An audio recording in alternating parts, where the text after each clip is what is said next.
মাঠ ফাঁকা, আমি একা, তোমরা দোকা, খেলা হবে?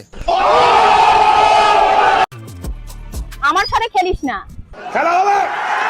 আমার সাথে খেলিস না। আরে বৌদি তুমি খেলবে তো কি খেলবে বৌদি? ব্যাট বল কোথায়? ফুটবল খেলবে? খেলবে নাকি? আচ্ছা লুডো। আর আমি যদি মাঠে নামি হাঁপানোর সময়টুকু পাবো। আরে তুমি মাঠে নামবে কি? তুমি তো অলরেডি মাঠে নেমে গেছো। আর আমি যদি মাঠে নামি হাঁপানোর সময়টুকু পাবো। अब देख तू, अब देख तू, अब तू गया बेटा, अब तू गया देख, तेरी औकात मैं दिखाता हूँ तुझे, देख। কি রে কি রে কি রে, কি হলো? আরে ওর কি হবে, মাঠে নামার আগেই তো এই অবস্থা। এটা ছাগলকে ভয় পাচ্ছে। কি রে ওকে আমাকে চিনতে ওকে আমাকে ভেবেছে ওর দলের লোক। হ্যাঁ এতক্ষণ পর ঠিক বুঝতে পেরেছো, ওটা তোমার দলের লোক, বুঝেছো? তোর দিকে তাকিয়ে আছে দেখ ওটা তাকাচ্ছে না, ওটা অন্য কিছু ইশারা করছে।